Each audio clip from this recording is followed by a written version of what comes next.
ओम शांति। 2 अगस्त 2023 बाबा के महावाक्य। मीठे बच्चे, अमृत वेले उठ मेडिटेशन में बैठो, विचार करो मैं आत्मा हूँ। हमारा बाबा बागवान है, वही खिवैया है, मैं उसकी संतान हूँ। मालिक बन ज्ञान रत्नों का सिमरन करो। प्रश्न, किस एक बात का महत्व दुनिया में भी है तो बाप के पास भी है? उत्तर, दान का। तुम बच्चों को रहमदिल बन सबके ऊपर तरस खाना है, सबको अविनाशी ज्ञान रत्नों का दान देना है। दानियों की बहुत महिमा होती है, अखबार में भी उनका नाम निकलता है, तो तुम्हें भी सबको दान करना है, अर्थात मेडिटेशन सिखलाना है। गीत, मुझको सहारा देने वाले दिल कहे तेरा शुक्रिया। ओम शांति। सहारा उनको दिया जाता है जो डूबते हैं, उनको पार करने के लिए सहारा देते हैं, क्योंकि खिवैया नाम तो भारतवासी जानते हैं। खिवैया का काम है डूबने वाले को बचाना।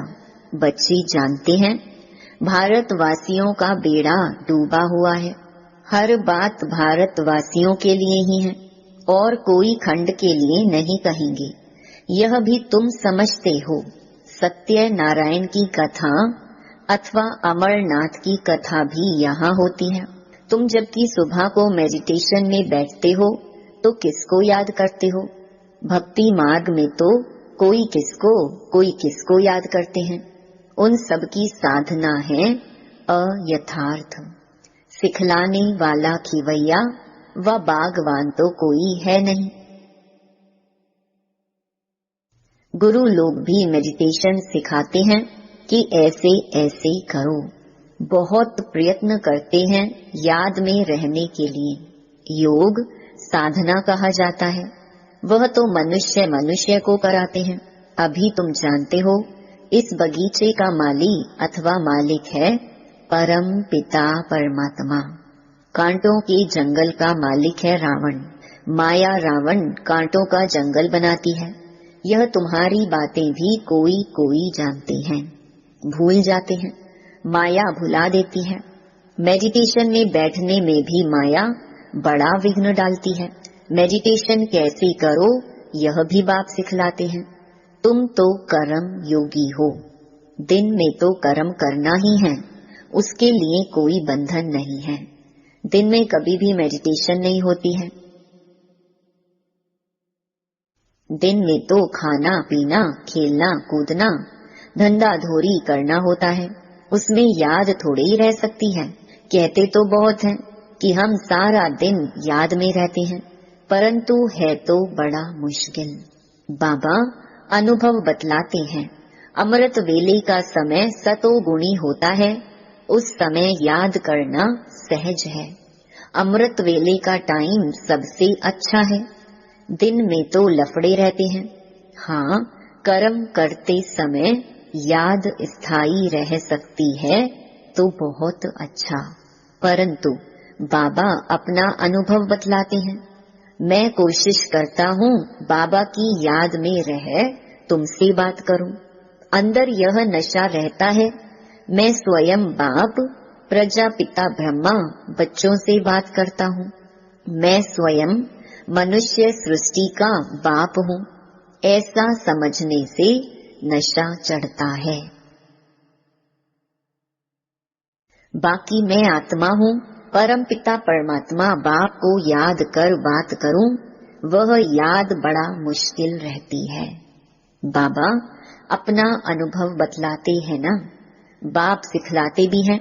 यह तो जानते हैं हम बागवान हैं। बागवान तो जरूर बगीचा ही बनाएंगे, कांटों को थोड़े ही बनाएंगे। माली कांटों का बीज थोड़े ही लगाएंगे।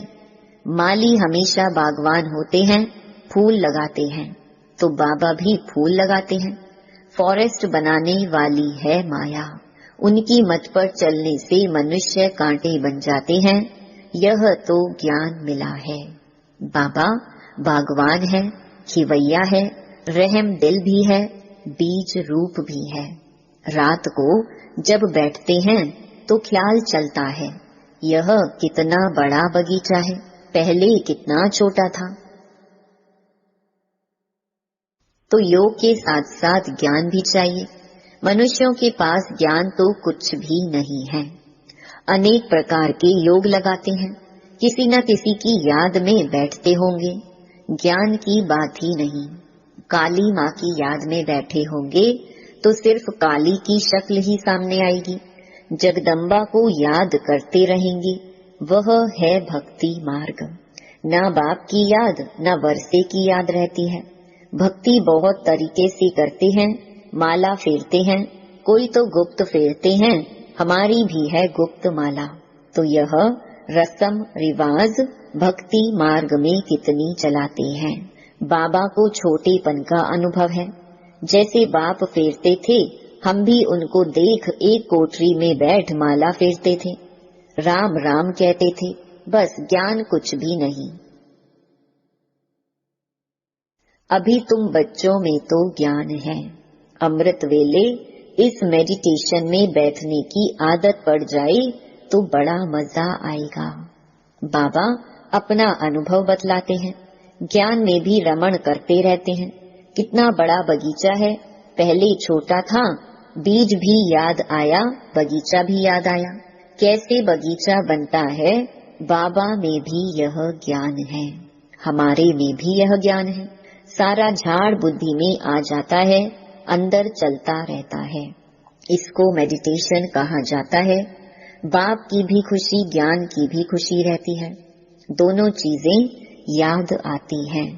वह तत्व ज्ञानी ऐसे मेडिटेशन में नहीं बैठते हैं, उनको तो जरूर तत्व ही याद आएगा, बस तत्व में लीन हो जाना है। रचयिता और रचना का तो उन्हों को पता ही नहीं है, तो उन्हों की और तुम बच्चों की बात और है। बाबा बीज रूप है, हमको यह नॉलेज है। रात को बैठने से अच्छे अच्छे ख्यालात आएंगे, समझ सकते हैं भक्ति मार्ग में क्या क्या करते थे, कितने हठयोग आदि सिखलाते हैं। अभी तो समझ मिली है, बाप को याद करने से उनकी सारी रचना झाड़ याद आ जाती है।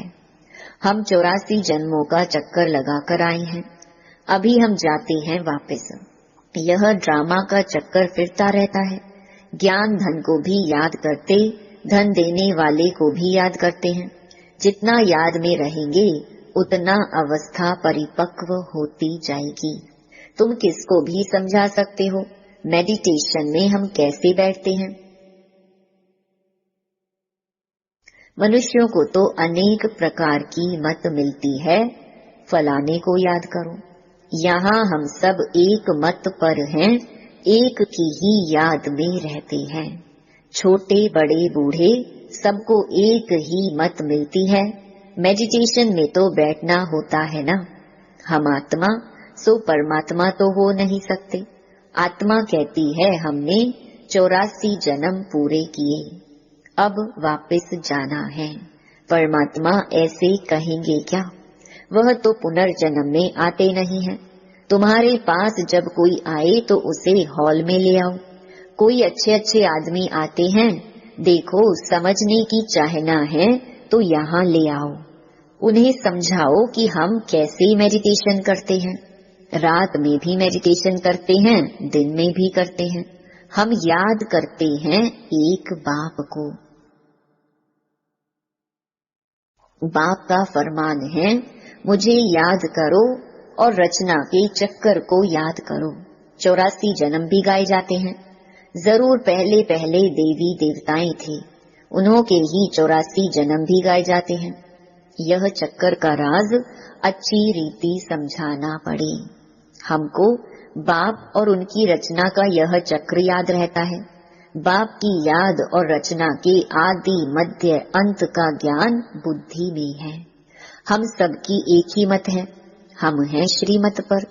वह पतित पावन बाप ही आकर बेहद स्वर्ग का वर्षा देते हैं, तो बाप को जरूर याद करना पड़े ना। बाप द्वारा ही हम वर्षा पाते हैं, फिर गिरते हैं, अंत में पतित बन जाते हैं। बाप रचयिता तो रचना की ही नॉलेज देंगे। गॉड फादर इज नॉलेजफुल, पतित पावन। तो जरूर पतित दुनिया में आकर पावन बनाएंगे ना।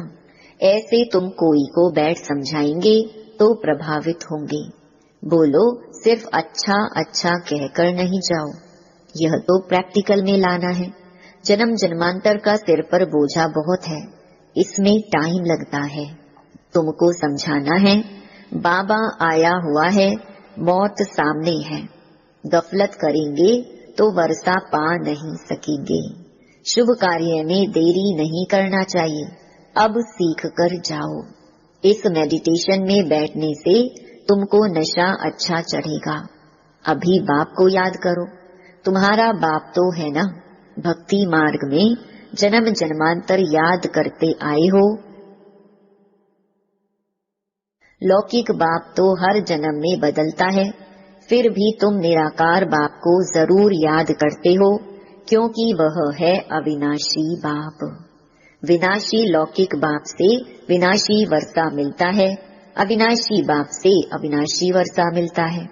हम एक श्री की श्रीमत से श्रेष्ठ बनते हैं। आदि सनातन तो देवी देवता धर्म ही है, उनसे फिर और बिरादरी निकलती है। सन्यासियों का है रजो प्रधान सन्यास, यह है सतो प्रधान सन्यास, यह है ही राजयोग। भारत का मुख्य शास्त्र है गीता, तो मेडिटेशन के लिए यह समझाना है। बाप हमको ऐसे मेडिटेशन सिखलाते हैं।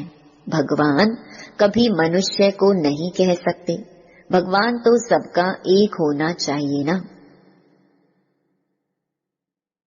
वही पतित पावन है, वही हेवनली गॉड फादर है, और आते भी भारत में हैं। उनका भक्ति मार्ग में कितना बड़ा मंदिर बना हुआ है।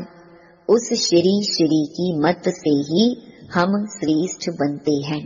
इन बातों को बैठ समझो।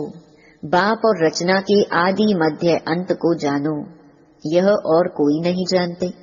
सतयुग की आयु ही इतनी बतलाते हैं। पहले झाड़ नया होता है तो उसको स्वर्ग कहेंगे, फिर वह जर्जरीभूत हो जाता है। अभी यह सारी दुनिया नर्क है। घर घर तो क्या, सारी दुनिया ही नर्क है। यह है ही कांटों का जंगल, एक दो को कांटा ही लगाते रहते हैं। बाप आकर फिर गार्डन ऑफ अल्लाह बनाते हैं। बाप आकर बहिष्ट स्थापन करते हैं। तुम जानते हो फूलों का बगीचा किसको और कांटों का जंगल किसको कहा जाता है। तुम दैवी फूल बन रहे हो तो चिंतन चलता रहना चाहिए। बाबा में भी यह नॉलेज है, बच्चों में भी यह नॉलेज है। ऐसे ऐसे ख्यालात चलाने से रात को बड़ा मजा आएगा। ऐसे ऐसे समझाएं। बेचारे कुछ नहीं जानते हैं, इसीलिए अपने को तरस पड़ता है। ओ गॉड फादर कहते हैं, परंतु बाप को और उनकी रचना को जानते नहीं हैं। हम भी अब अल्लाह के बच्चे बने हैं, समझाने का भी बड़ा नशा चाहिए। अविनाशी ज्ञान रतन है तो फिर दान करना चाहिए। दानी की बहुत बहुत महिमा करते हैं, अखबार में भी पढ़ता है। रिलीजियस माइंडेड ही दान करते हैं। तुम तो हो ही रिलीजियस माइंडेड, दान ही नहीं करेंगे तो मिलेगा क्या। दान तो जरूर देना है। ज्ञान दान देना तो अति सहज है। बाबा बतलाते हैं, हम ऐसे मेडिटेशन में बैठते हैं। इस दुनिया का चक्कर ऐसे फिरता है। पहले एक धर्म था, पीछे यह धर्म निकले हैं। यह सब बिरादरियां हैं। यह बातें तुम बच्चों की बुद्धि में बैठनी चाहिए। मनुष्यों को योग का बहुत शौक रहता है। बोलो हमारा मेडिटेशन चलकर देखो। रिलीजियस माइंडेड जो होते हैं वह मेडिटेशन हॉल देखकर खुश होते हैं। रिलीजियस माइंडेड मनुष्य कभी पाप नहीं करते। तुम्हारे पास समझाने की पॉइंट्स तो बहुत हैं, परंतु बच्चे नंबरवार हैं। कोई की बुद्धि का ताला ही नहीं खुलता है। बाप को याद नहीं करते तो ताला खुलेगा कैसे? है बहुत सहज बात। समझाना है हम याद में कैसे बैठते हैं। मनुष्यों को तो पता नहीं कि हम किसको याद करते हैं।